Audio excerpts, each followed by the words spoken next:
देखो चलो, definite integration क्या है हमारे पास, बहुत सिंपल सी चीज है डेफिनेट इंटीग्रेशन। इंटीग्रेशन, अब इसमें क्या होगा, लिमिट्स दी होंगी, इसमें लिमिट्स दी होंगी, a से लेके b F x T x, ऐसा कुछ होगा। ये इनको क्या बोलते हैं, इनको बोलते हैं लिमिट्स। ये हमारे पास है लोअर लिमिट, लोअर लिमिट, ये हमारे पास है अपर लिमिट।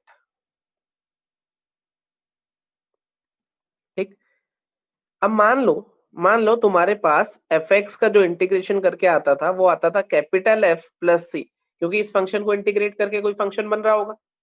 तो मैंने कहा स्मॉल एफ एक्स का इंटीग्रेशन आता था कैपिटल एफ एक्स प्लस सी। तो इसमें हम क्या करेंगे, कैपिटल एफ एक्स में लिमिट सब्स्टिट्यूट करेंगे ए से लेके बी तक, जिसको हम सब्स्टिट्यूट कैसे करते हैं, f of b minus f of a से। तो बेसिकली तुम्हें क्या करना है, इंटीग्रेट करके वही फंक्शन लिखना है। एक बार उसमें अपर लिमिट सब्स्टिट्यूट करनी है, ये अपर लिमिट सब्स्टिट्यूट कर दी, माइनस लोअर लिमिट सब्स्टिट्यूट करनी है, ये लोअर लिमिट सब्स्टिट्यूट कर दी। एक छोटा सा एग्जांपल मैं तुम्हें देता हूँ, देखो कैसे करनी है। एक एग्जांपल बहुत आसान सा लेंगे। मान लो साइन एक्स की बात करते हैं, 0 से लेके पाई, इतनी साइन एक्स का इंटीग्रेशन 0 से लेके पाई। साइन एक्स का इंटीग्रेशन कौन मुझे बता सकता है, चैट बॉक्स में लिख के। भाविका ने सबसे पहले आंसर दिया और बिल्कुल सही।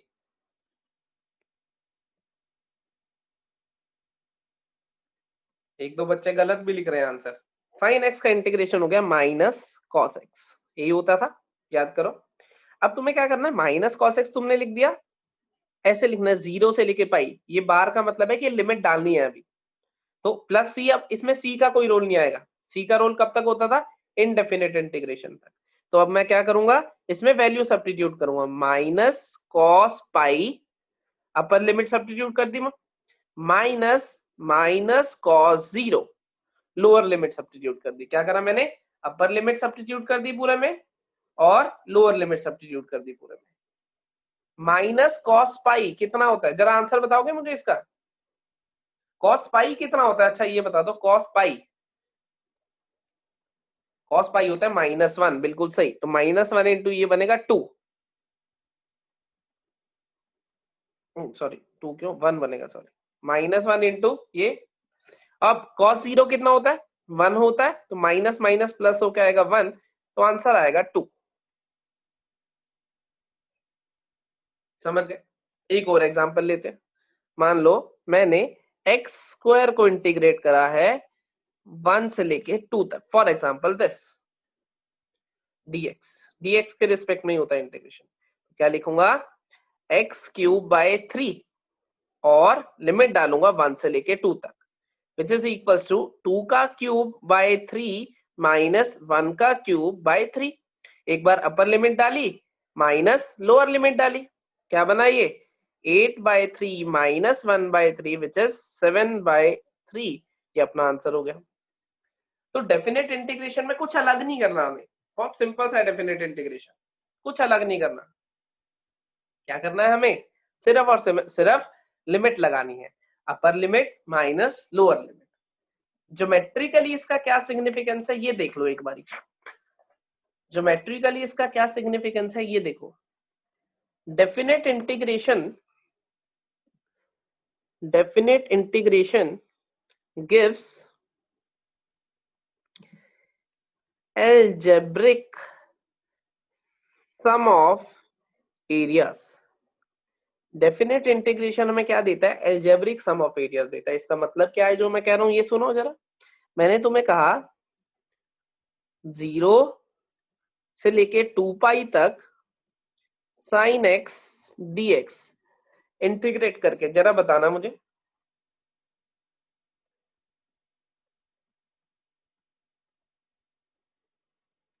साइन एक्स का इंटीग्रेशन फिर से क्या आ जाएगा cos x माइनस साइन के साथ। फिर लिमिट डालूंगा 0 से 2 पाई, तो क्या लिखूंगा, minus cos of 2 pi minus minus cos of 0। अब ये बना -1, ये बना +1, आंसर आ गया 0। देखो जरा ध्यान से, 0 आ रहा होगा क्योंकि cos 2 पाई कितना होता है, 1 होता है। तो ये बनेगा -1, ये माइनस माइनस ये बनेगा +1, -1 +1 आंसर आ रहा होगा 0। सही है। अब अगर तुम्हें मैं ज्योमेट्रिकली दिखाऊं तो साइन एक्स का ग्राफ कुछ ऐसा होता है, ये 0, ये 2 पाई, ये पाई, ये होता है साइन एक्स का ग्राफ हमारे पास। ये ट्रिग्नोमेट्री में हम लोग बनाएंगे भी, और शायद मैंने पहले भी बनाया हो क्लास में। किस ये पता है तुम्हें? यस या नो लिखो चैट बॉक्स में।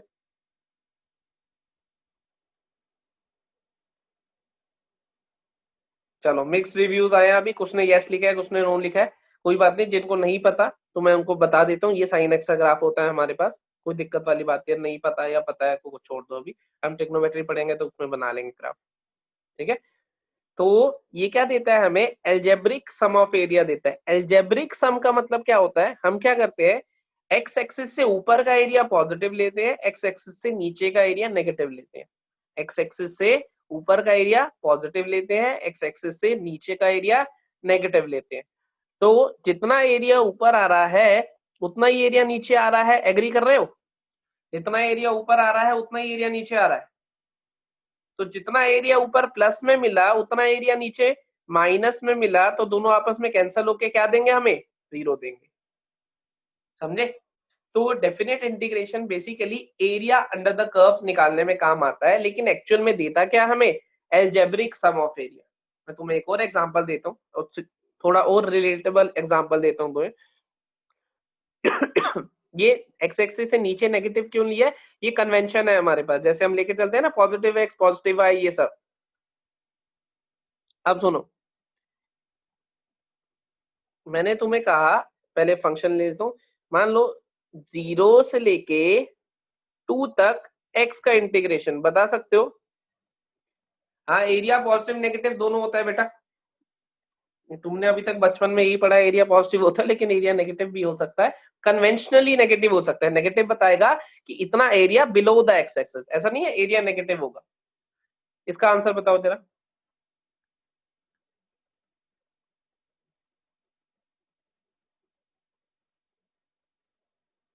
चलो, काफी सारे बच्चों ने आंसर दे दिया, मैं भी आंसर निकाल लेता हूँ इसका। क्या आएगा?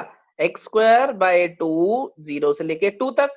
तो डालूंगा, जब लिमिट डालूंगा तो ऊपर आएगा 2 का square by 2 minus 0 which is 2।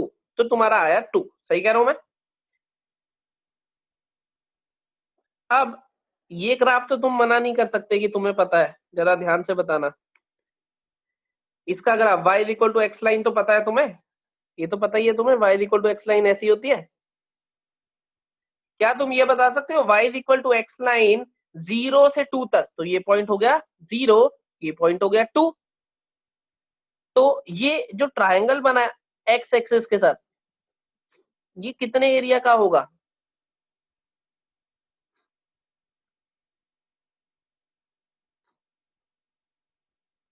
देखो जरा, ये पॉइंट होगा 2,2 होगा या नहीं, क्योंकि y equal to x line है। तो ये लेंथ कितनी आई? ये लेंथ कितनी आई? ये आई 2। ये लेंथ कितनी आई? ये भी आई 2। एरिया आया half into base into height which is 2। देखो क्या दिया हमें। तो फिजिक्स में जो तुम यूज करोगे इसको, फिजिक्स में यूज करोगे एरिया अंडर द कर्व निकालने के लिए। फिजिक्स में कहा यूज करोगे? एरिया अंडर द कर्व, जैसे इसमें आया। लेकिन एक्चुअल में ये क्या होता है? एल्जेब्रिक सम ऑफ एरियाज देता है। कभी पॉजिटिव कभी नेगेटिव, पॉजिटिव नेगेटिव कैंसिल करके देता है। लेकिन फिजिक्स वाले में तुम्हारा जितना काम होगा, तुम्हें जनरली पॉजिटिव एरिया ही निकालना होगा, जैसे हमने इस क्वेश्चन में निकाला है। तो डेफिनेट इंटीग्रेशन तुम्हें क्या देता है? एरिया अंडर द कर्व देता है। कुछ नहीं करा मैंने, एक बार तुम्हें ऐसे इंटीग्रेट करके दिखाया, एक बार तुम्हें एरिया वैसे निकाल के दिखाया, half into base into height से। दोनों सेम आए या अलग आए बताओ? दोनों सेम आए क्या अलग आए बताओ? बिल्कुल सेम आए। बस बस चैट बॉक्स में अब मत लिखो कुछ।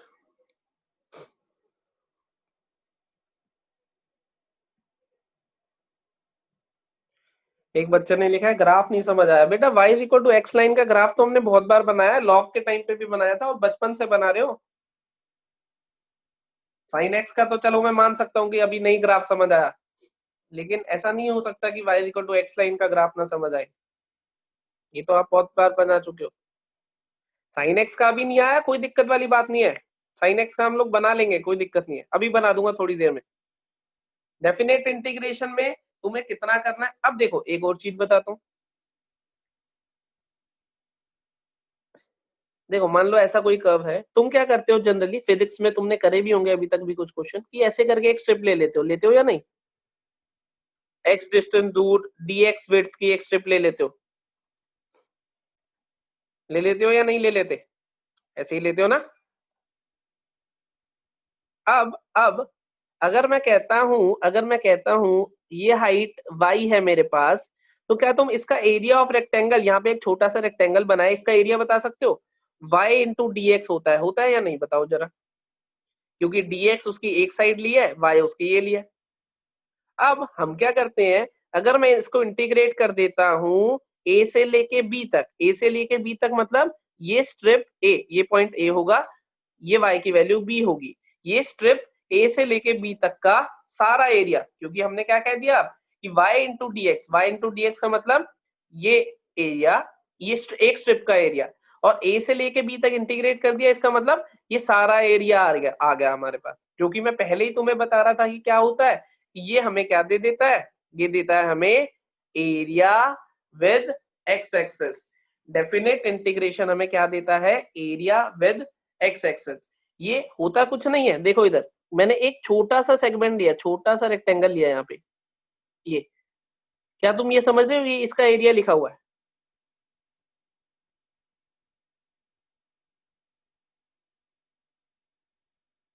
बस इसी में मैंने वेरी करा दिया। अब ये क्या कहते थे हम कि x डिस्टेंस पे एक dx विड्थ ली होगी, अब मैंने x को क्या वेरी करा दिया, a से लेके b तक वेरी करा दिया इंटीग्रेशन में।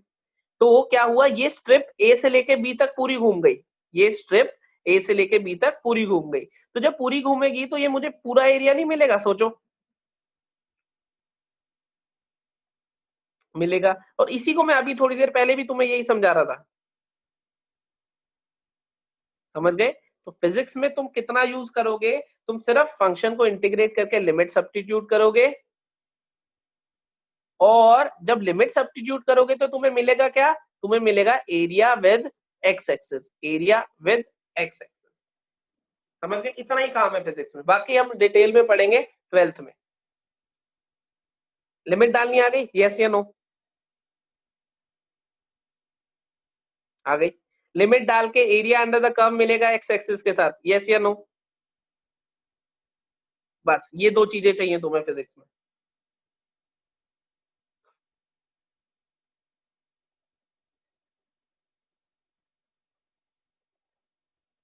समझ गए? लिमिट डालनी आनी चाहिए,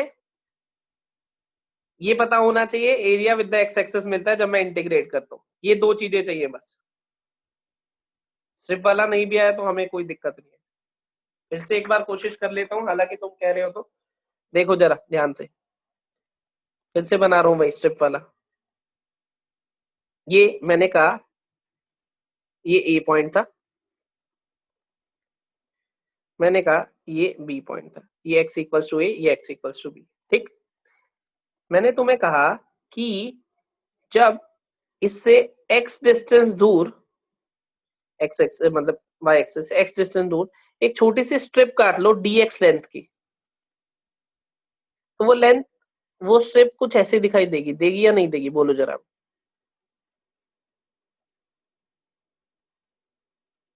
देगी, ठीक है। अब ये देखने में एक रेक्टेंगल जैसा दिख रहा है, हालांकि रेक्टेंगल है नहीं, ये फोटो अगर एनलार्ज करके देखोगे तो कुछ ऐसी दिख रही है, लेकिन मैंने क्या कहा, dx बहुत ही छोटी विड्थ है, देखो और छोटी कर दी मैंने विड्थ, तो अब ये थोड़ा थोड़ा रेक्टेंगल दिखने लग गया। तो जब dx बहुत छोटी विड्थ है तो एक रेक्टेंगल दिखेगा, या नहीं, बोलो? दिखेगा। अब जैसे जैसे ये x वेरी करेगा, क्या ये y भी वेरी करेगा, यस या नो? करेगा, बिल्कुल करना चाहिए। x बढ़ रहा है, y बढ़ रहा है या कम हो रहा है, वो ग्राफ पे डिपेंड करेगा, लेकिन वेरी तो करेगा, इतना कह सकता हूँ। ठीक है, तो अब क्या तुम मुझे इस वाले रेक्टेंगल का एरिया बता सकते हो? y इंटू डी एक्स कहोगे या नहीं? l into B. इसी को हम क्या लिखते हैं, इसी में इंटीग्रेशन का मतलब होता है समीशन, इंटीग्रेशन का दूसरा मतलब क्या होता है, sum of areas of this strips. ऐसी बहुत सारी स्ट्रिप बनेंगी, आगे भी बनेंगी, पीछे भी बनेंगी, ना बहुत सारी स्ट्रिप पूरे एरिया में। तो हम क्या कहते हैं, x इक्वल्स टू a से लेके x इक्वल्स टू b तक अगर तुम y dx कर दोगे तो तुम्हें क्या मिलेगा, एरिया अंडर द कर्व मिलेगा। कहां से कहां तक, a से लेके b तक। बस इतना कहते हैं हम कि इसका मतलब क्या हुआ, इसका मतलब क्या हुआ, ऐसी जो बहुत सारी छोटी छोटी स्ट्रिप्स मिली है, ऐसी जो बहुत सारी छोटी छोटी इनफाइनाइट स्ट्रिप्स मिली है, बल्कि ऐसी कितनी होंगी, इनफाइनाइट स्ट्रिप्स होंगी, होंगी या नहीं, उन सब का एरिया है, उन सब का समीशन है ये कहना चाहते हैं हम डिटेल में अगर मैं बताऊं तो उन सब का समीशन मुझे क्या देता है, एरिया अंडर द कर्व। और इंटीग्रेशन का क्या काम होता है कि वह जैसे जैसे y वेरी कर रहा है वैसे वैसे उसको ऐड कराता चला जाए और इंटीग्रेशन करके हमारे पास क्या मिल जाए, एरिया मिल जाए। कौन सा एरिया मिल जाए, एरिया अंडर द कर्व मिल जाए। समझे बात, सही है, इतना ही चाहिए इसमें, फिजिक्स में इससे ज्यादा नहीं चाहिए। ये तुमने अभी क्वेश्चन भी देखे होंगे, तुमने कुछ कुछ फिजिक्स में क्वेश्चन देख भी लिए होंगे कि तुम x डिस्टेंस पे dx टाइप की विड्थ लेते हो, समझ गए। बाकी नवनीत सर तुम्हें कराएंगे तो साथ साथ बताते रहेंगे कि तुम्हें कैसे डिसाइड करनी है, कहां से कहां तक का एरिया चाहिए या कहां से कहां तक का वो चाहिए। वो तुम्हें फिजिक्स में करोगे जब तो पता चलेगा कि लिमिट कैसे फिक्स करनी है। मेरा काम इतना है कि फंक्शन जब तुम्हें आ जाए, तुम्हें इंटीग्रेट करना आना चाहिए, ये मैथ्स का पार्ट है, ठीक। अब वहां पे कहां पे स्ट्रिप लेके क्या फंक्शन बना रहे हो वो तुम्हारे फिजिक्स का काम है, ठीक है, वो तुम उसमें ले आओगे। तुम लिमिट डालनी आ गई तुम्हें, तुम्हें कोई भी फंक्शन दे दिया जाए। अब मैं मान लो तुम्हें कोई क्वेश्चन देता हूँ,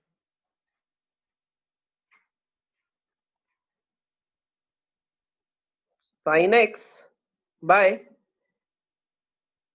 cos square x dx integration, मैंने तुम्हें कहा पाई बाय 6 से पाई बाय 3। देखो ये क्वेश्चन है। अब क्या हो गया, अब मैं आ गया सब्स्टिट्यूशन पे भी, क्योंकि इंटीग्रेशन तो हम डायरेक्ट भी करते थे और सब्स्टिट्यूशन से भी करते थे, याद करो। इंटीग्रेशन हम डायरेक्ट भी करते थे और डायरेक्ट के केस अभी मैंने तुम्हें दिखाए, डायरेक्ट के केस मैंने अभी दिखाए ना कि सीधे इंटीग्रेट करोगे upper limit minus lower limit, सीधे इंटीग्रेट करोगे upper limit minus lower limit, अभी करा हमने क्वेश्चन ये डायरेक्ट वाले। अब देखो जब मैं सब्स्टिट्यूट करूंगा तो क्या चेंजेस आएंगे इसमें डेफिनेट में। तो इसमें पहले तो मुझे ये बताओ टी किसको लूंगा मैं, ध्यान से देख के बताना।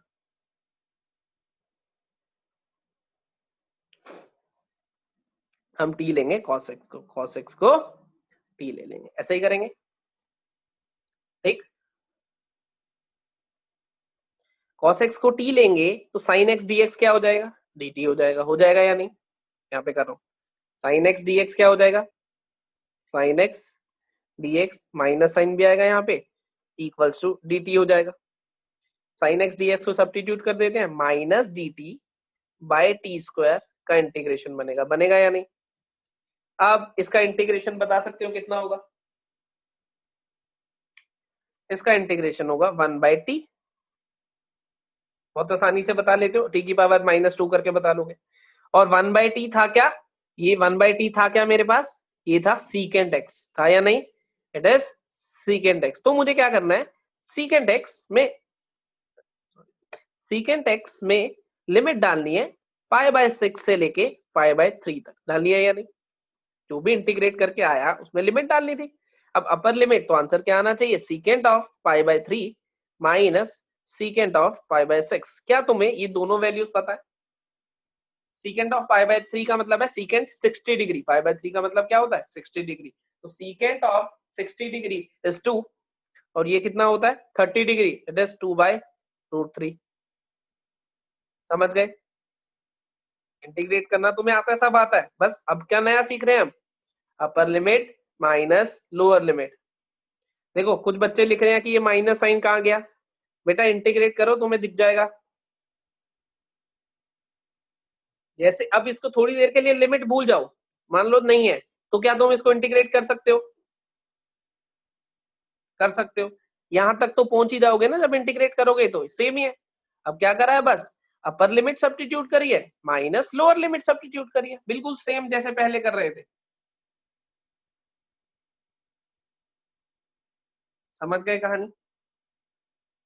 इसी में कई बार क्या होता है, हमें यार बेटा ये पूछ रहे हो माइनस साइन कहाँ गया, इंटीग्रेट करके देखो, कॉपी आपके पास है, पता चल जाएगा कहाँ गया।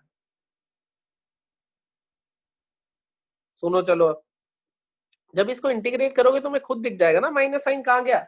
टी की पावर -2 आएगा, तो -2 + 1 अपॉन -2 + 1 करोगे, ये एक -1 इस -1 के साथ कैंसिल हो जाएगा। बताओ कैसे छोटे बच्चों वाली बातें कर देते हो यार। सुनो सुनो, दूसरी चीज बताता हूँ। एक तो अब मैंने इस क्वेश्चन को करते हुए क्या करा, मैंने अपना सब्स्टिट्यूशन करी, टी में आंसर आया, आंसर को वापसी किस में ले गया, एक्स में, क्योंकि लिमिट किस में थी, एक्स में थी। लिमिट किस में होती है, जो वेरी कर रहा होता है, जैसे dx वेरी करता है तो लिमिट होती है x में, सही है।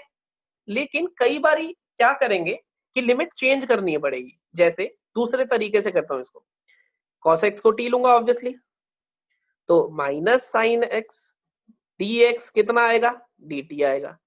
अब जब मैं लिखूंगा -1/t² dt, तो मैं लिमिट भी चेंज करूंगा, जरा ध्यान से देखना लिमिट कैसे चेंज कर रहा हूं। x π/6 था, x π/6 था, तो t कितना बना बताओ जरा, t बना cos π/6। cos π/6 की वैल्यू भी बता दो, cos π/6 की वैल्यू बता दो। π/6 मतलब कितना होता है, 30 डिग्री, वैल्यू आ गई √3/2। जब x π/3 था, फिर से यहाँ सब्स्टिट्यूट कर दो, x π/3 था, यहाँ cos π/3, cos π/3 कितना होता है 60 डिग्री, कितनी होगी वैल्यू, हाफ हो जाएगी। इसको हम बोलते हैं चेंज इन लिमिट। जब सब्स्टिट्यूट करते हैं तो नया वेरिएबल आ जाता है dt, तो जब x पहले वाली वैल्यू लेगा तो t भी lower limit, x upper limit लेगा तो t भी अपर लिमिट। अब तुम इसको भी वैल्यूएट करोगे, आंसर सेम आता है। तो कई बार फिजिक्स में सर ऐसे चेंज भी करेंगे, तो तुम समझ जाना क्या हो रहा है। उसमें क्या होगा, कुछ नहीं करा, जब x π/6 था यहाँ डाल दिया, t की भी तो नई वैल्यू आएगी ऑब्वियसली, तो t की नई वैल्यू यहाँ रख दी। ऐसे ही जब x π/3 था वहीं डाल दिया, t की जो नई वैल्यू आई वो यहाँ रख दी। लोअर से लोअर बनेगी, अपर से अपर बनेगी। जिसको इसमें कंफ्यूजन हो वो कुछ नहीं करेगा, वैसे ही सब्स्टिट्यूट करेगा, आंसर जो t में आएगा उसे x में चेंज करके लिमिट x में ही डाल देगा। इसमें देखो मैंने क्या करा, सारा सॉल्व करके आंसर x में ले आया वापसी, और लिमिट x वाली ही डाल दी, तब भी आंसर सेम आएगा। मैंने क्या करा, अब लिमिट t पे ही ले आया, अब मुझे वापसी डालने की जरूरत नहीं पड़ेगी, अब मैं इसी का आंसर सॉल्व करूंगा, सेम आ जाएगा। इसका आंसर देखते हैं, -1/t² का इंटीग्रेशन होता है 1/t, इसी में लिमिट डालनी है, कहां से कहां तक, √3/2 से लेके 1/2 तक। तो पहले 1/2 डालता हूं, क्या बनेगा 2 -2/√3। देखो जरा बिल्कुल सेम बना के नहीं बना, पिछला ही बिल्कुल सेम बना। समझे कहानी, वो तुम्हारी मर्जी है, लिमिट चेंज करो या ना करो।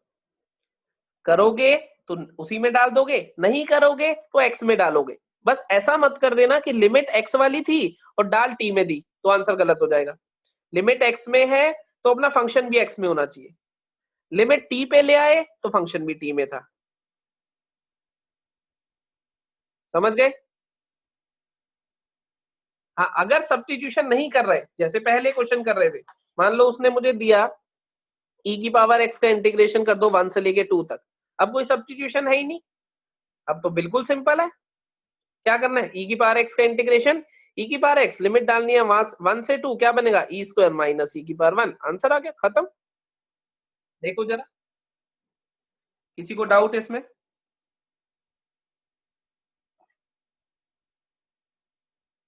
तो अब डेफिनेट इंटीग्रेशन में इतना ही चाहिए, और डेफिनेट इंटीग्रेशन और इनडेफिनेट इंटीग्रेशन दोनों चीजें अलग नहीं है, बिल्कुल सेम है। हमें प्रोसेस वही करना है डेफिनेट इंटीग्रेशन वाला, बस इसमें लिमिट सब्स्टिट्यूट कर देनी है। और डेफिनेट इंटीग्रेशन देता क्या है, पारस चावला लिख रहा है पिछला गलत है। पारस चावला बेटा खुद गलती कर देते हैं तो दुनिया में चिल्लाते नहीं है कि दुनिया गलत है, दुनिया गलत है। देख लेते हैं अपनी गलती एक बार। चलो सुनो अब मेरी बात, तो हम क्या बात कर रहे थे, डेफिनेट इंटीग्रेशन में तुम्हें क्या पता होना चाहिए, upper limit minus lower limit. और अगर सब्स्टिट्यूट करोगे तो लिमिट भी चेंज करनी आनी चाहिए, और बिना चेंज करे भी कैसे करना है ये भी आना चाहिए। दोनों देख लिया हमने। डेफिनेट इंटीग्रेशन हमें देता क्या है, हमें देता है एल्जेब्रिक सम ऑफ एरियाज देता है, लेकिन फिजिक्स में तुम क्या कह सकते हो, एरिया अंडर द कर्व देता है, इस तरीके से यूज कर सकते हो। लेकिन याद रखना है एक्चुअल में क्या देता है, एल्जेब्रिक सम, पॉजिटिव एरिया और नेगेटिव एरिया का समीशन जो कैंसिल करके मिलेगा मुझे। और पॉजिटिव एरिया क्या होता है हमारे पास, जो एक्स एक्सिस से ऊपर, और नेगेटिव एरिया एक्स एक्सिस से नीचे। लेकिन फिजिक्स में तुम पॉजिटिव ही लेके चलते हो जनरली, वो सर तुम्हें साथ साथ बता देंगे कब पॉजिटिव है कब नेगेटिव। सही। अब हम बात कर रहे हैं इंक्रीजिंग और डिक्रीजिंग फंक्शन।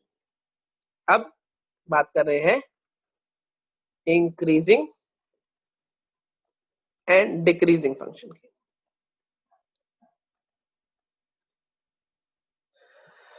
एक्स बढ़ने के साथ अगर वाई बढ़ रहा हो तो बताओ फंक्शन को इंक्रीजिंग कहूंगा या डिक्रीजिंग कहूंगा, सिंपल सी चीज, इंक्रीजिंग कहूंगा। एक्स बढ़ने के साथ वाई बढ़ रहा है, फंक्शन क्या होगा, इंक्रीजिंग। एक्स बढ़ने के साथ वाई कम हो रहा हो, क्या कहूंगा, डिक्रीजिंग। लॉग में भी हमने इसकी बात करी है, इसको हम बोलते हैं इंक्रीजिंग फंक्शन, इसको हम बोलते हैं डिक्रीजिंग फंक्शन, सिंपल। अब जरा सुनो इंक्रीजिंग डिक्रीजिंग के बारे में थोड़ा सा और डिटेल में बताता हूँ। हालांकि ज्यादा डिटेल में नहीं बताऊंगा, 12th में पढ़ेंगे, लेकिन जितना तुम्हें फिजिक्स में चाहिए उतना बताऊंगा। मुझे ये बताओ कितने लोगों को ये पता है कि dy बाय dx क्या होता था, rate of change of y with respect to x, ये होता था या नहीं? सही बात है। इसका मतलब मैं ये कह सकता हूं y final minus y initial upon x final minus x initial कह सकता हूं, या y2 minus y1 upon x2 minus x1 भी कह सकता हूं, बात एक ही है। सही है, ठीक है ठीक है। अब जरा इसको ध्यान से देखना, इंक्रीजिंग की लाइन खींच देता हूं, इधर डिक्रीजिंग की बात करें इधर इंक्रीजिंग की। मैंने कहा अगर x बड़ा है, dy बाय dx क्या होता है हमारे पास, ये होता है change in x y by change in x। ठीक है। अब मैंने तुमसे पूछा कि x बड़ा है तो ये क्वांटिटी पॉजिटिव के नेगेटिव बताओ जरा। पॉजिटिव, बिल्कुल सही लिखा है तेजस ने सबसे पहले। क्यों? क्योंकि x बड़ा है तो फाइनल वाला x ज्यादा होगा ऑब्वियसली, और उसके साथ y भी बड़ा है, तो ये वाली क्वांटिटी के बारे में क्या कहना है तुम्हारा, पॉजिटिव, क्या कहते हो? तो मैं कह दूं अगर न्यूमिनेटर भी पॉजिटिव डिनोमिनेटर भी पॉजिटिव तो दोनों का रेशियो भी पॉजिटिव, एग्री करते हो? बिल्कुल करते होगे। तो मैं ये कह सकता हूं कि dy by dx is greater than 0, क्योंकि यही तो dy बाय dx था। तो कोई फंक्शन इंक्रीजिंग है ये कैसे पता चलेगा हमें, उसका डेरिवेटिव ग्रेटर देन 0 होगा हमेशा। अगर उसका डेरिवेटिव ग्रेटर देन 0 है तो हम फंक्शन को क्या बोलते हैं, इंक्रीजिंग फंक्शन बोलते हैं। अब इधर देखते हैं एक बार, इधर देखते हैं। अब मैंने कहा एक्स बढ़ा, अगर जिनको पहले में समझ नहीं आया वो दूसरे में कोशिश करना। एक्स बढ़ा तो डिनोमिनेटर को ध्यान से देखो, क्या फाइनल एक्स ज्यादा होगा इनिशियल एक्स से, क्योंकि एक्स की वैल्यू बड़ी है, तो डिनोमिनेटर आएगा पॉजिटिव, आएगा या नहीं? बिल्कुल सही। y हो गया कम, डिक्रीजिंग का मतलब यही है, y हो गया कम, y कम हो गया तो फाइनल y कम है as compare to initial y, final y कम है as compare to initial y, तो ये क्या हो गया, नेगेटिव हो गया या नहीं? अब मुझे बताओ नेगेटिव अपॉन पॉजिटिव क्या होता है, नेगेटिव होता है, तो इसमें क्या लिखूंगा, dy by dx less than 0। समझे कहानी? अब अगर किसी को ये कहानी नहीं समझ आई तो बताओ, सिंपल है बिल्कुल, x बढ़ने के साथ y बढ़ेगा तो इंक्रीजिंग कहेंगे, x बढ़ने के साथ y कम होगा तो डिक्रीजिंग कहेंगे। उसी के बेसिस पे हमने अब डेरिवेटिव की हेल्प से देखेंगे, x कम होने के साथ कभी नहीं देखते, देखो मैं एक बार फिर भी दिखा देता हूँ, क्योंकि अंश ने 50 करोड़ बार ये मैसेज लिख दिया है कि एक्स डिक्रीजिंग के साथ वाई डिक्रीजिंग। अंश करोड़ 1 करोड़ बार अंश ने लिख दिया है ये मैसेज। तो मैं आपको बता देता हूँ, देखो जरा, एक्स बढ़े के साथ वाई बढ़ेगा, ग्राफ ऐसा दिखेगा? जरा ध्यान से देख के बताओ। ये एक्स बढ़ता जा रहा है, वाई भी बढ़ता जा रहा है, यस और नो? बढ़े। कभी भी हम ये नहीं देखते एक्स घटने के साथ वाई बढ़ेगा या घटेगा, लेकिन क्योंकि अंश ने ये मैसेज 50 करोड़ बार लिख दिया, इसलिए मुझे ये उठाना ही पड़ रहा है। ठीक है, अब देखो, अब अगर x कम हो गया, मान लेता हूँ x कम हो गया, मैं पहले a पॉइंट पे था, मैं पहले a पॉइंट पे था, तो a पॉइंट ये था, फिर मैं b पॉइंट पे आ गया तो b पॉइंट ये हो गया, तो a से लेके b तक x कम हुआ, एग्री करते हो? क्या y भी कम हुआ, जरा बताना। x कम हुआ, y भी कम हुआ, तुम इस बात को मान गए कि x कम हुआ तो y भी कम हुआ, मान गए? ठीक है, x कम हुआ तो ये क्वांटिटी पॉजिटिव के नेगेटिव, सोचो दिमाग में। x कम हुआ तो ये क्वांटिटी नेगेटिव, तो लिख देता हूं नेगेटिव। और y भी कम हुआ तो ये क्वांटिटी नेगेटिव। तो अब बताओ जरा, नेगेटिव अपॉन नेगेटिव पॉजिटिव, देखो यही लिखा था ना, पॉजिटिव यही क्वांटिटी।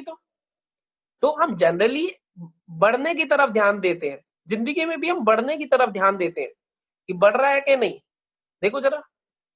लेकिन ये भाई दे रहा है कि कम हो गया, तो चलो फिर भी अगर भाई ने लिखा था बार बार तो मैंने भाई के पैसे वसूल करा दिए। अंश खुश है? चलो, लिख दिया अंश ने, ओके सर लिखा है, थैंक यू भी नहीं लिखा गया, इससे कितना कंजूस आदमी मिला है भाई।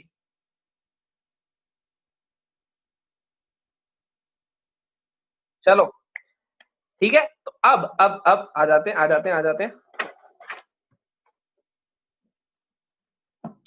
तो अब कोई फंक्शन अगर मुझे दिया होगा, कोई फंक्शन अगर मुझे दिया होगा, मैं उसका डेरिवेटिव लेके देखूंगा। dy बाई डी एक्स ऐसे भी लिखते हैं, एफ डैश एक्स लिखते हैं, दोनों डेरिवेटिव ही होते हैं, ध्यान रखना।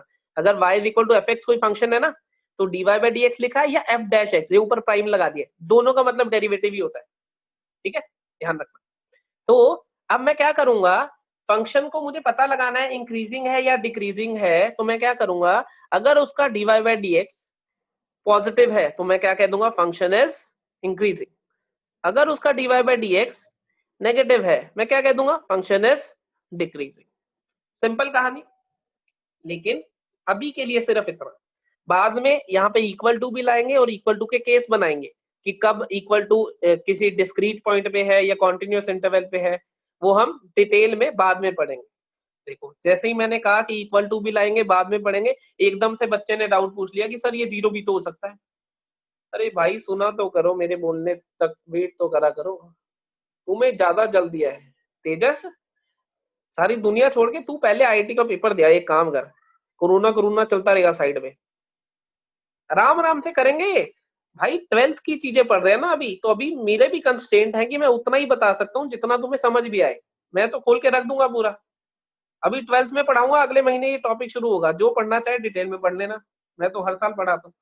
लेकिन अभी जितना तुम्हारे काम का है उतने पे ध्यान दो, भूख से ज्यादा खाना खा लोगे पेट खराब हो जाएगा, पहले बता रहा हूँ। बाद में मत कहना कि आपने बताया नहीं था, हम टेस्ट टेस्ट में खाते चले गए, आपकी क्लास में मजा आता था, हम सुनते चले गए बड़े मजे से। स्टेप बाय स्टेप चलेंगे, ठीक है, जितना चाहिए उतना। इक्वालिटी भी आती है, इक्वालिटी के दो केस होते हैं, कि डिस्क्रीट पॉइंट पे होल्ड करेगी तो इंक्रीजिंग बोलते हैं, और इंक्रीजिंग के भी अलग अलग केस होते हैं, strictly increasing, increasing, non decreasing. तो वो पूरी डिटेल में तो वो चैप्टर पढ़ेंगे ना, जिस चैप्टर में आना है, अभी तुम्हें इतना यूज होगा, है ना। हालांकि कई बार इक्वालिटी भी आएगी, वो तुम्हें सर साथ साथ बता देंगे कि ग्रेटर देन इक्वल टू पे भी हम कई बार क्या क्या देते हैं, इंक्रीजिंग क्या देते हैं। ठीक है, तो लेकिन अभी हम ग्रेटर देन को ही लेके चल रहे हैं। एक्चुअल में क्या होता है, स्ट्रिक्टली इंक्रीजिंग और इंक्रीजिंग दोनों अलग अलग चीजें होती है। अब पूछा है तो मैं फ्लो में आ ही गया हूं, तो मैं बता ही देता हूँ। dy by d x greater than equals to zero को भी हम इंक्रीजिंग ही बोलते हैं, लेकिन ये इक्वालिटी डिस्क्रीट पॉइंट्स पे होल्ड करनी चाहिए। अब तुम जिंदगी में नहीं पता लगा पाओगे डिस्क्रीट पॉइंट पे होल्ड करती है कि नहीं, अब फिर बाद में कहोगे बचाओ बचाओ। मैं तो नहीं बचाऊंगा भाई, नवनीत सर ही बचाएंगे अब तुम्हें। dy by d x less than equals to 0 को भी हम डिक्रीजिंग बोलते हैं, लेकिन अगर ये इक्वालिटी डिस्क्रीट पॉइंट्स पे होल्ड करती है। डिस्क्रीट पॉइंट मतलब अलग अलग पॉइंट्स आने चाहिए। एग्जांपल दे देता हूं कि मैंने फंक्शन लिया sin x, y equals to sin x लिया मैंने, ठीक है,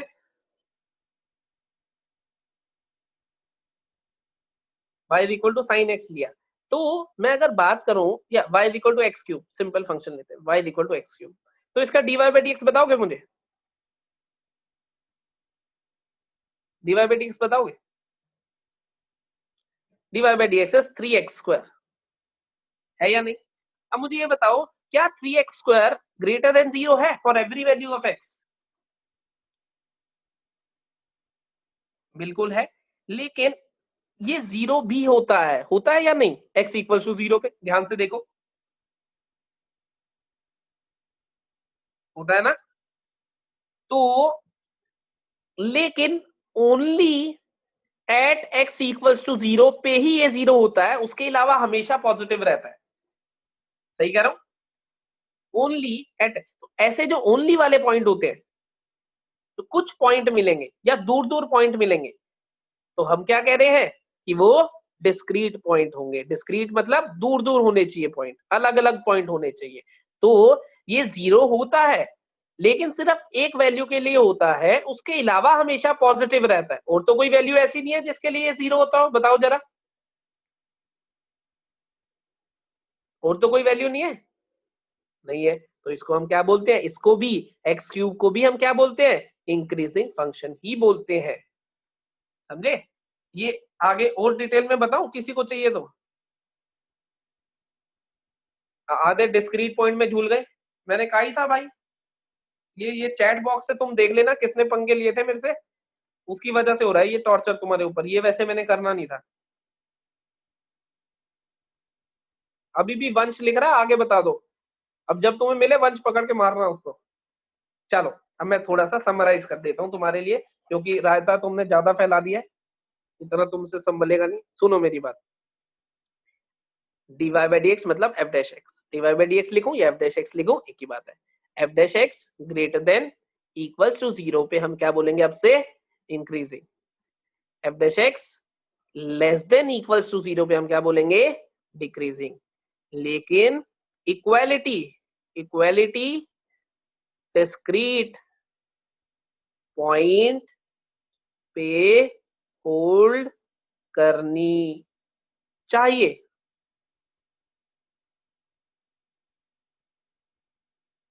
डिस्क्रीट पॉइंट मतलब दूर दूर वाले पॉइंट, दूर दूर वाले पॉइंट, ये होता है डेरिवेटिव का। अब थोड़ा सा और आगे बढ़ाते हैं, थोड़ा सा और आगे बढ़ाते हैं, ठीक है? हालांकि जो पहले हम पढ़ रहे थे वो सिर्फ इतना था, और तुम्हें चाहिए भी इतना ही होगा। F dash x greater than 0 मतलब increasing, F dash x less than 0 मतलब डिक्रीजिंग। इतने से भी तुम्हारा काम चल जाएगा बड़ी आसानी से, ठीक है? एफ डैश एक्स मतलब डेरिवेटिव पॉजिटिव मतलब इंक्रीजिंग, डेरिवेटिव नेगेटिव मतलब डिक्रीजिंग, इतने से भी काम चल जाएगा। ये तो तुमने रायता फैलवा दिया मेरे से जबरदस्ती। चलो अब थोड़ा सा और आगे सुनते हैं क्वेश्चन को, और आगे चलते हैं।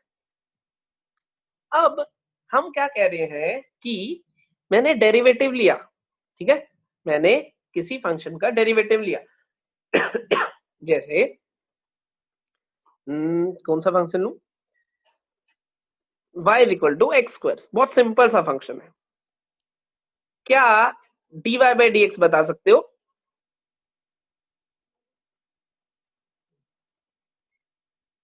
dy बाई डी एक्स आया होगा 2x, आया होगा। अब जरा इसको ध्यान से देखना, इसको ध्यान से देखना। क्या इसका क्रिटिकल पॉइंट बता सकते हो? क्या इसका क्रिटिकल पॉइंट बता सकते हो? 0 बता रहे हैं बच्चे तो मैं मान लेता हूं। क्या मुझे ये बता सकते हो ये लेस देन 0 पे, x इक्वल टू 0 पे तो इसकी वैल्यू 0 है, क्या x लेस देन 0 पे ये पॉजिटिव के नेगेटिव? नेगेटिव कह रहे हैं बच्चे, मान लेता हूं। x ग्रेटर देन 0 पे ये पॉजिटिव के नेगेटिव? पॉजिटिव कह रहे हैं बच्चे, मान लेता हूं। मैंने फंक्शन नहीं, सिर्फ डेरिवेटिव को स्टडी कर रहा हूं, फंक्शन को छोड़ दिया, बस डेरिवेटिव लेके इसको स्टडी करा। तुम्हें क्या एक चीज दिखाई दे रही है कि 0 जो इसका क्रिटिकल पॉइंट था, इसके बाद पॉजिटिव, इसके पहले नेगेटिव, ये दिख गया जो लिखा है मैंने। अब इस पॉजिटिव का मतलब, डेरिवेटिव पॉजिटिव होने का मतलब फंक्शन इंक्रीजिंग या डिक्रीजिंग, जरा बताएंगे? इंक्रीजिंग। तो इस इंटरवल में फंक्शन इज इंक्रीजिंग कह सकते हूं। जरा ये बताओ, ये इस इंटरवल में डेरिवेटिव नेगेटिव है, नेगेटिव का मतलब डिक्रीजिंग, बिल्कुल सही। इसका मतलब फंक्शन इज डिक्रीजिंग, ऐसा सही है। इसका मतलब अगर मैं तुम्हें ध्यान से देखूं, 0 पे 0, अगर मैं तुम्हें इसका ग्राफ दिखाऊं, इसका ग्राफ बनाएंगे अब इसका, 0 पे वैल्यू कितनी है? 0 पे इस फंक्शन की वैल्यू कितनी है? x0 डालने पे y कितना आ रहा है? 0, मतलब ओरिजिन, ये पॉइंट। 0 के राइट हैंड साइड, 0 के बाद फंक्शन क्या करेगा? इंक्रीज, कुछ ऐसा जाएगा, बढ़ रहा है ग्राफ।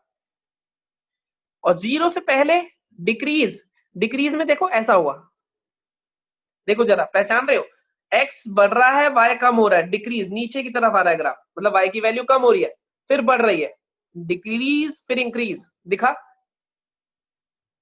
रफ सा स्केच बनाया मैंने वैसे, सिर्फ इंक्रीज डिक्रीज दिखाने के लिए। वैसे भी तुम्हें पता है एक्स स्क्वायर का ग्राफ यू शेप ग्राफ होता है। दिखा तुम्हें कुछ? अब सुनो अगली बात, ये दिख गया हमें डिक्रीज, तो हमने डिक्रीज करा दिया, ये दिख गया हमें इंक्रीज, तो हमने इंक्रीज करा दिया, ठीक।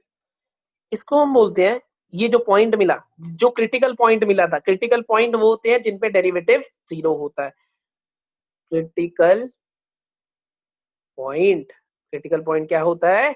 जिसपे डेरिवेटिव मतलब एफ डैश एक्स 0 होता है, जिसपे एफ डैश एक्स 0 होता है। एक्चुअल डेफिनेशन होती है 0 या नॉट डिफाइंड, लेकिन अभी के लिए तुम्हें 0 ही चाहिए। तो ये होता है पॉइंट ऑफ मिनिमा। अब ये कौन सी नई डिश आई है हमारे आगे? Point of minima. Point of minima का बिल्कुल सिंपल सा मतलब है, अपने दोनों पड़ोसियों से कम वैल्यू लेना। मुझे जरा ये बताओ, 0 से थोड़ी सी आगे बढ़ूंगा तो 0 पे वैल्यू कितनी मिल रही है? पहले ये बताओ, 0 पे वैल्यू कितनी मिल रही है? 0। 0 से थोड़ी आगे बढ़ूंगा तो वैल्यू ज्यादा मिलेगी या कम? ज्यादा मिलेगी। 0 से थोड़ी पहले जाऊंगा तब भी वैल्यू ज्यादा मिलेगी या कम? ज्यादा मिलेगी। मिलेगी या नहीं? तो पॉइंट ऑफ मिनिमा क्या होता है? मिनिमम, मिनिमम की वैल्यू मतलब मिनिमम का मतलब क्या होता है? सबसे कम वैल्यू लेने वाला पॉइंट।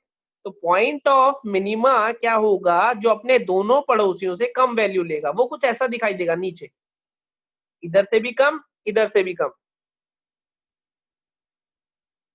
समझे? Point of minima.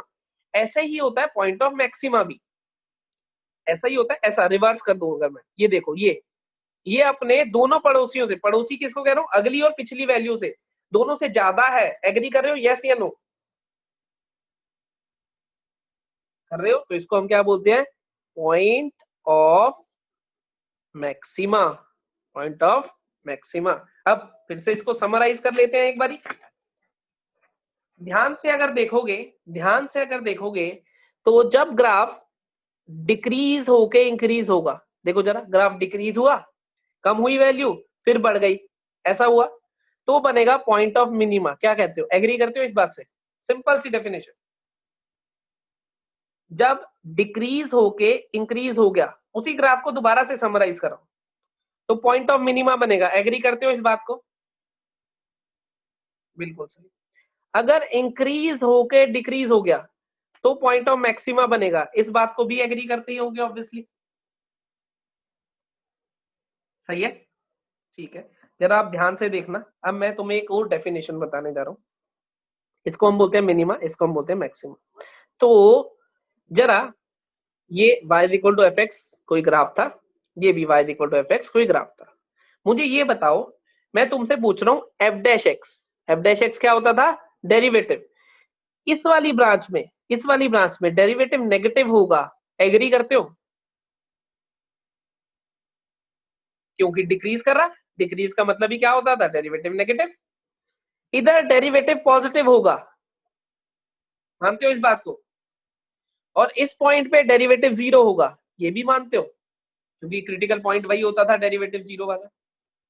इसका मतलब अगर डेरिवेटिव अपना साइन चेंज ऐसा करता है, नेगेटिव फिर जीरो फिर पॉजिटिव, तो ये जो पॉइंट है ये पॉइंट ऑफ लोकल मिनिमा होगा, मिनिमा होगा। अब ये लोकल क्यों का है अभी बताता हूँ, 2 मिनट। जरा इधर बताओ मुझे, डेरिवेटिव एफ डैश एक्स की बात कर रहा हूँ, एफ डैश एक्स इधर पॉजिटिव के नेगेटिव? सोचो ध्यान से, पॉजिटिव, बिल्कुल सही, क्योंकि ग्राफ बढ़ रहा है, बढ़ रहा है तो पॉजिटिव, आगे कम हो रहा है तो नेगेटिव, इस पॉइंट पे जीरो। तो जब एफ डैश एक्स, ये क्या कह रहा हूं मैं, एफ डैश एक्स की बात कर रहा हूं मैं, ये एफ एक्स की नहीं, फंक्शन की नहीं, उसके डेरिवेटिव की। जब उसका डेरिवेटिव पॉजिटिव से नेगेटिव जाएगा तो बीच में जिस पॉइंट पे जीरो हुआ होगा वो पॉइंट क्या होगा, वो होगा पॉइंट ऑफ लोकल मैक्सिमा। सही कह रहा हूं? पता चल गया होगा ये भी कैसे हुआ, क्या हुआ, सिंपल है। अच्छा, कितने लोगों को ये पता है कि, कितने लोगों को क्या ये पता है कि derivative slope of tangent at any point होता है?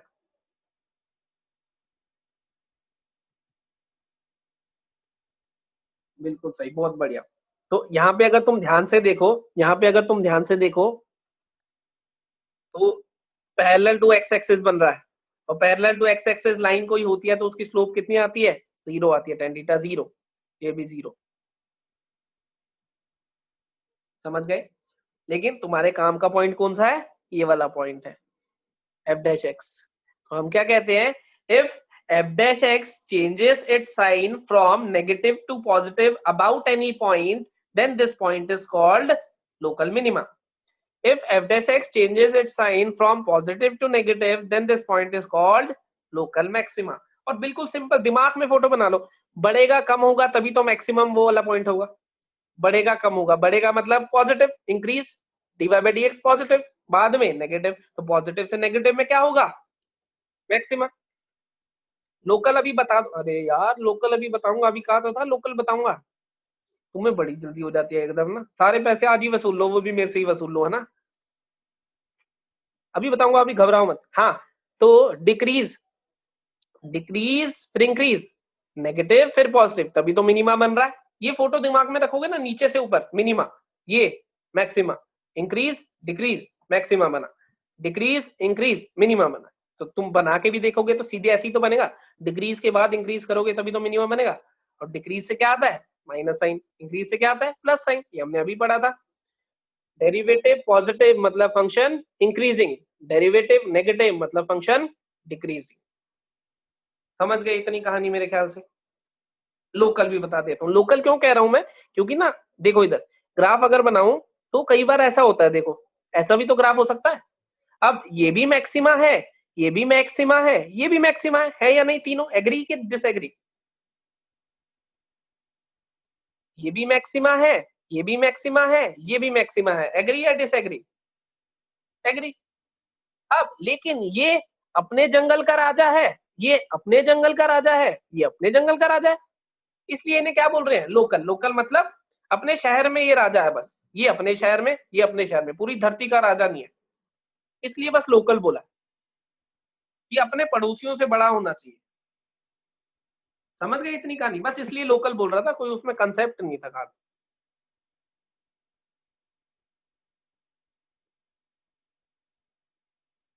इंटरनेशनल राजा को क्या कहेंगे, इंटरनेशनल राजा को कहते हैं ग्लोबल मैक्सिमा, ग्लोबल मिनिमा, वो पढ़ेंगे 12th में, अभी तुम्हारे काम करनी है।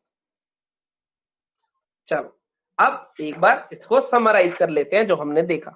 ठीक, सबसे पहली चीज जो हमने देखी वो देखी डेफिनेट इंटीग्रेशन। डेफिनेट इंटीग्रेशन हमें देता है एरिया अंडर द कर्व, लेकिन एक्चुअल में क्या देता है, algebraic sum of area, axis से ऊपर पॉजिटिव लेते हैं, नीचे नेगेटिव, जब उसको सम करते हैं तो हमें मिलता है, लेकिन फिजिक्स में क्या कहेंगे, एरिया अंडर द कर्व ही मिलता है। अपर लिमिट डालनी है माइनस लोअर लिमिट, इंटीग्रेट वैसे ही करना था जैसे हम पहले करते थे। हम चाहे तो लिमिट चेंज कर सकते हैं, चाहे तो लिमिट चेंज नहीं कर सकते हैं। शगुन ने लिखा है please see the chat box. क्या हो गया चैट बॉक्स में? कुछ भी नहीं हुआ, मेरे को तो नहीं दिख रहा। चलो ये समझ गए इतनी कहानी। वो तो हो गया डेफिनेट वाला खेल। शगुन कह रही है I am not able to hear anything. तो शगुन बेटा अब कुछ नहीं कर सकते, अब तो खत्म ही होने वाली है वैसे भी। सुनो अब, पारस चावला बार बार मत लिखो, टाइम हो गया है, अपना टाइम आएगा। सुनो जरा आप मेरी बात, मेरी कहानी सुनो आगे की। अब उसके बाद हमने देखा डेरिवेटिव, उसके बाद हमने देखा डेरिवेटिव dy बाय dx। इससे हमने क्या पता लगा कि फंक्शन कब इंक्रीजिंग है कब डिक्रीजिंग। तो हमने लिखा डेरिवेटिव ग्रेटर देन 0 होगा फंक्शन इंक्रीजिंग, लेस देन 0 होगा फंक्शन डिक्रीजिंग। इतना ही पता लगाया था, फिर बीच में तुमने रायता फैलाया था, वो अलग चीज है। उसके बाद हमने पता लगाया लोकल मैक्सिमा मिनिमा क्या होता है। लोकल मैक्सिमा मिनिमा क्या होता है, ग्राफ बढ़ेगा फिर कम होगा, मतलब डेरिवेटिव पॉजिटिव फिर नेगेटिव। तो जब डेरिवेटिव प्लस से माइनस चेंज करेगा तो ये जीरो वाले पॉइंट पे क्या बोलेंगे, इसको लोकल मैक्सिमा। ऐसे ही पहले डिक्रीज फिर इंक्रीज, नेगेटिव से पॉजिटिव, तो इस पॉइंट पे जिसपे नेगेटिव जीरो पॉजिटिव, तो जिसपे जीरो हुआ है उसको क्या बोलेंगे, लोकल मिनिमा बोलेंगे। समझ गए इतनी कहानी। आज अपना लास्ट ही लेक्चर है, चाहे 5-10 मिनट ज्यादा लगे, हम पढ़ के खत्म करते हैं इसको, ठीक है। बस इसके बाद एक छोटी सी चीज और पता लगानी है हमें। जब हमें इंक्रीजिंग डिक्रीजिंग पता चली गया तो बहुत अच्छी बात है। एक छोटी सी चीज, अब मैं तुम्हें ग्राफ बनाऊंगा, ठीक है। ये ग्राफ इंक्रीजिंग के डिक्रीजिंग बोलो। बिल्कुल सही, बिल्कुल सही। ये ग्राफ इंक्रीजिंग के डिक्रीजिंग दूसरा जो बनाया, ये ग्राफ नंबर 1 बनाया था, ये ग्राफ नंबर 2 बनाया। ये ऐसे है, इंक्रीजिंग बिल्कुल सही जवाब। ये ग्राफ देखो जरा, तीसरा।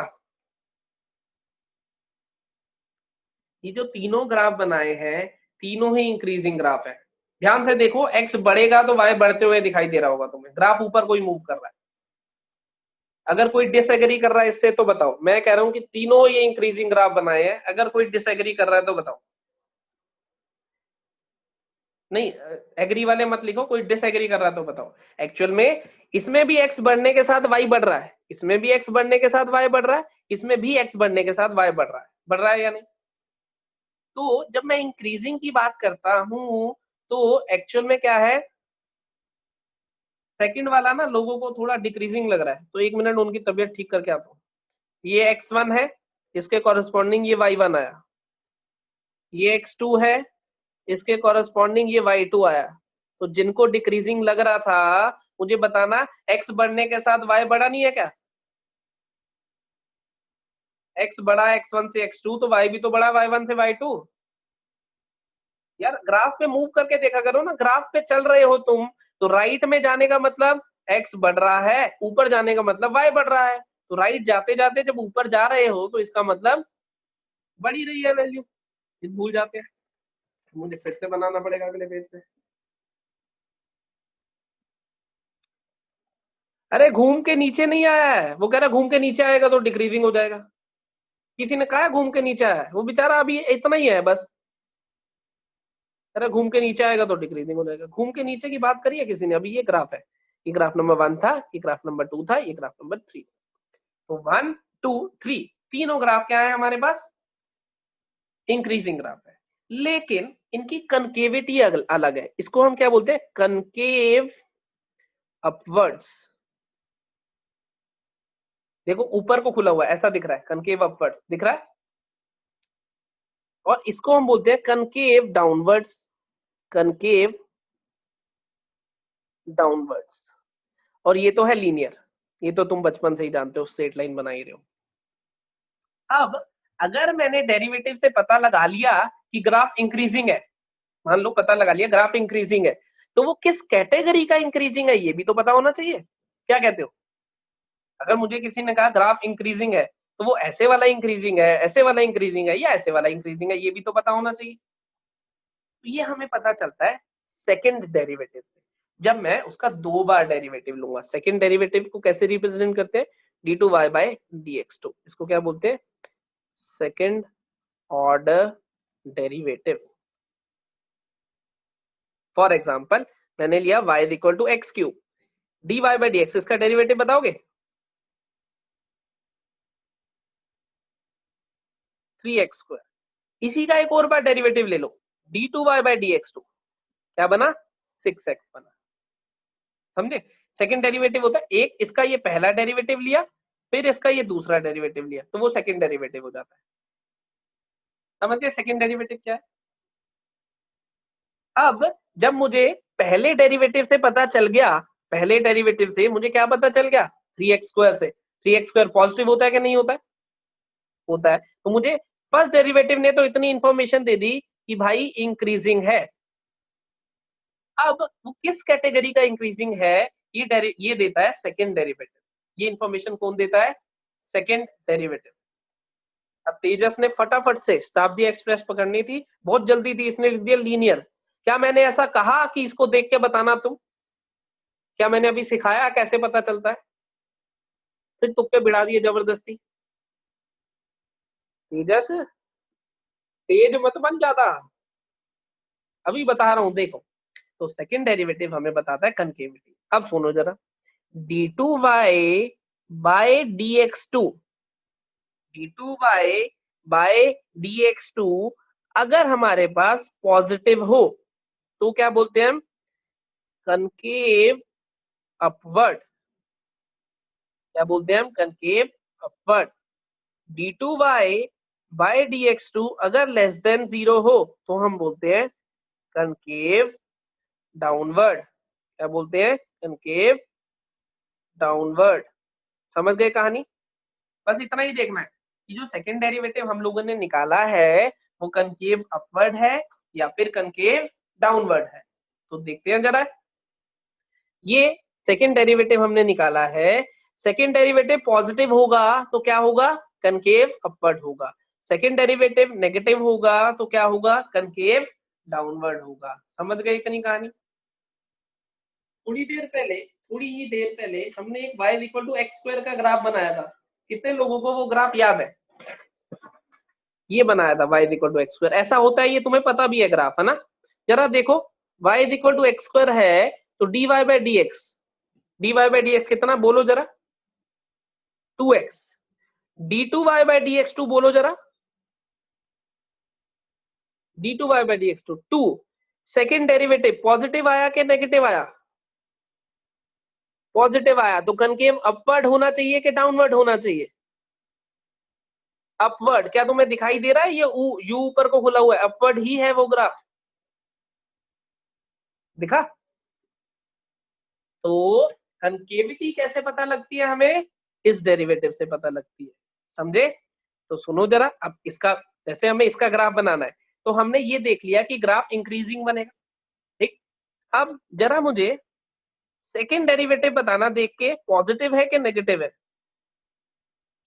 सेकंड डेरिवेटिव देख के बताओ पॉजिटिव है कि नेगेटिव है? ध्यान से देख के बताना, सेकंड डेरिवेटिव पॉजिटिव है कि नेगेटिव है? सेकंड डेरिवेटिव बोथ है, पॉजिटिव भी नेगेटिव भी। x ग्रेटर देन 0 के लिए पॉजिटिव है, x लेस देन 0 के लिए नेगेटिव है। क्या कहते हो? x ग्रेटर देन 0 के लिए पॉजिटिव है, x लेस देन 0 के लिए नेगेटिव है। इसका मतलब x ग्रेटर देन 0 के लिए, इसको देखो ध्यान से, इसका मतलब x ग्रेटर देन 0 के लिए ग्राफ इंक्रीज करेगा और कनकेव अपवर्ड रहेगा क्योंकि पॉजिटिव था। तो ग्राफ कुछ ऐसा हो जाता है, देखो इंक्रीज करा और कनकेव अपवर्ड क्योंकि सेकंड डेरिवेटिव पॉजिटिव आया।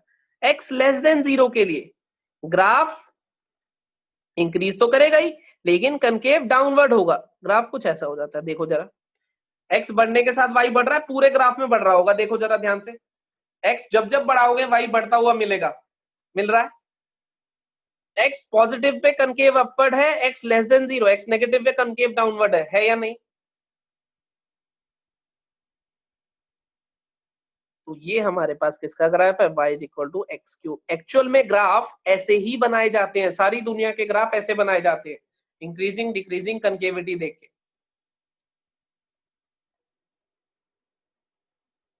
समझे? तो अभी खैर तुम्हें ग्राफ तो बनाने नहीं है ऑब्वियसली, तो तुम्हें ज्यादा डिटेल में ये तो मैंने वैसे बता दिया, लेकिन इतना नहीं चाहिए। तुम्हें क्या याद रखना है, तुम्हें इतना याद रखना है कि सेकंड डेरिवेटिव पॉजिटिव मतलब concave upward, second derivative negative मतलब कनकेव डाउनवर्ड। इतना पता चल गया तुम्हें? ठीक है। अब जो लोग जाना चाहें जा सकते हैं, मैं तुम्हें एक और ग्राफ बना के दिखाऊंगा। जो लोग जाना चाहें जा सकते हैं। क्लास खत्म हो गई है, फिजिक्स में जितना चाहिए था खत्म हो गया। अब मैं तुम्हें थोड़ा और हाई लेवल की चीज दिखाता हूँ।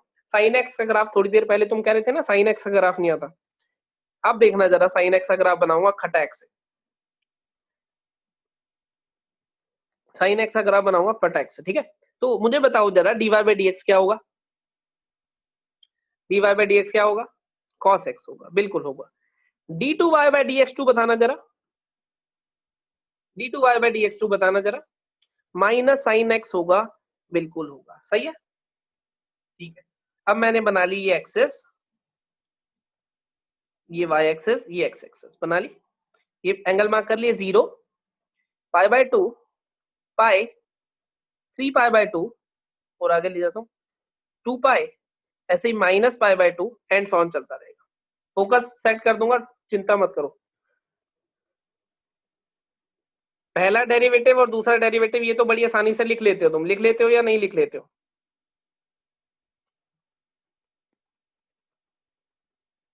अब डेरिवेटिव तो लिखने आ ही गए होंगे तुम्हें, ठीक है। जरा आप ध्यान से देखना, फोकस सही हो गया होगा। देखो अब जादू करने वाला हूँ। y equal to sine x ये फंक्शन था, ये उसका पहला डेरिवेटिव, ये उसका दूसरा डेरिवेटिव।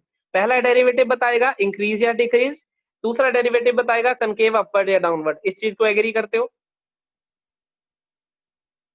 तो मैं पहले ग्राफ बनाऊंगा 0 से पाई बाय 2 में, पहले ग्राफ बनाऊंगा 0 से पाई बाय 2, जिसको हम प्यार से फर्स्ट क्वाड्रेंट में कहते हैं, 0 से पाई बाय 2 में, सही है। तो 0 से पाई बाय 2 में पहले ये बताओ, यहाँ लिखता हूँ फर्स्ट क्वाड्रेंट, पहले ये बताओ ये पॉजिटिव के नेगेटिव फर्स्ट क्वाड्रेंट में? पॉजिटिव, पॉजिटिव का मतलब इंक्रीज करेगा, करेगा। चलो चैट बॉक्स में मत लिखना, आप ध्यान से देखते रहो, इंक्रीज करेगा।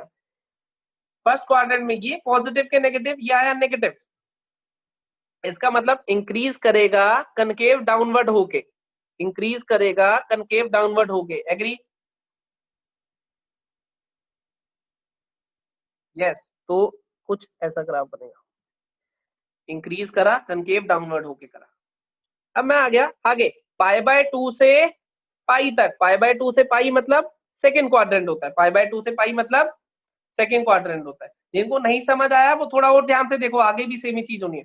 पाई बाय 2 से पाई सेकंड क्वाड्रेंट, सेकंड क्वाड्रेंट में कॉस पॉजिटिव के नेगेटिव, नेगेटिव, ये नेगेटिव, इसका मतलब ये क्या कह रहा है, डिक्रीज करेगा, ये कह रहा है कनकेव डाउनवर्ड, डिक्रीज करेगा कनकेव डाउनवर्ड, ऐसा डिक्रीज करेगा, नीचे को आ गया कनकेव डाउनवर्ड के साथ ही। और आगे चलते हैं, थर्ड क्वाड्रेंट, पाई से लेके 3 पाई बाय 2, आगे इस वाले में पाई से लेके 3 पाई बाय 2, थर्ड क्वाड्रेंट में ये पॉजिटिव के नेगेटिव, नेगेटिव, ये पॉजिटिव के नेगेटिव, पॉजिटिव, क्योंकि माइनस साइन उसके पास भी है। तो ये माइनस कहेगा कि डिक्रीज करना है, और ये क्या कहेगा कनकेव अपवर्ड के साथ, तो डिक्रीज करेगा कनकेव, देखो डिक्रीज मतलब नीचे आ गया, कनकेव अपवर्ड के साथ डिक्रीज करेगा। आगे चलते हैं थोड़ा और, फोर्थ क्वाड्रेंट, फोर्थ क्वाड्रेंट कौन होता है, 3 पाई बाय 2 से 2 पाई, 3 पाई बाय 2 से 2 पाई, फोर्थ क्वाड्रेंट में कॉस पॉजिटिव के नेगेटिव, पॉजिटिव, ये नेगेटिव एक माइनस साइन और आ रहा है तो पॉजिटिव, तो कह रहा है इंक्रीज करेगा कनकेव अपवर्ड के साथ, इंक्रीज करेगा कनकेव अपवर्ड के साथ। ये बना ग्राफ, क्या ये वही ग्राफ है जो सबसे पहला मैंने बनाया था? याद करो साइन एक्स का, जब तुम कह रहे थे नहीं पता हमें। देखो जरा, है ये दोनों सेम या नहीं? ये सारी दुनिया के ग्राफ ऐसे ही बनाए जाते हैं, लेकिन तुम डिटेल में जब 12th में पढ़ोगे तो और ज्यादा कंफर्टेबल हो जाओगे। ये चाहिए नहीं था अभी, लेकिन मैंने फिर भी तुम्हें बताया, तुम्हारा इंटरेस्ट बन जाए थोड़ा कि क्यों मैंने बताया ये चीजें। लेकिन ये सारी दुनिया के graph, sine x, cos x, ten x, ये सारे ग्राफ, ये साइन एक्स का ग्राफ है, ऐसे ही कॉस एक्स का ग्राफ भी ऐसे ही बनता है। वो बना देता हूँ, तुम्हारे काम आएगा शायद फिजिक्स में, इसलिए बना रहा हूँ। ऐसा होता है 0, π/2, पाई, 3π/2, 2π, ऐसे ये भी आगे चलती रहती है वेव, 2π के बाद सेम चलती है वेव। ये -π, इधर π/2 एंड सो ऑन। हालांकि ये ग्राफ तुम्हें बुक्स में भी मिल जाएंगे बने हुए। अब बस इससे ज्यादा और ग्राफ नहीं बता रहा हूँ। बाकी हम लोग ट्रिग्नोमेट्री पढ़ेंगे, तो ट्रिग्नोमेट्री में सारे ग्राफ ऐसे बनाएंगे हम। डेरिवेटिव देखे, देखो हमने अब इस ग्राफ में कुछ भी खुद नहीं करा, जो जो इन्फॉर्मेशन मुझे डेरिवेटिव देते रहे उस इन्फॉर्मेशन से मैं बनाता गया और अपने आप सही ग्राफ बन गया। कुछ याद नहीं करना पड़ा, कुछ नहीं। थोड़े टाइम में तुम और कंफर्टेबल हो जाओगे और आसानी से चीजें हो जाएंगी। समझ गए? तो आज अपनी लास्ट क्लास थी, मेडिकल वालों से अपनी बाय बाय है आज। फिर मिलते रहेंगे बीच बीच में। कोई भी डाउट आए, कभी भी डाउट आए अगले 2 साल में, मुझे कांटेक्ट कर लेना, कोई दिक्कत नहीं है। सही है? डीपीपी इसकी शायद नहीं दूंगा, क्योंकि डीपीपी की जरूरत नहीं है, सिर्फ कंसेप्ट है। ठीक है, चलो बाकी वीडियो में देख लेना तुम आराम से। फिर भी कोई डाउट आए फिर मिलेंगे। Bye bye.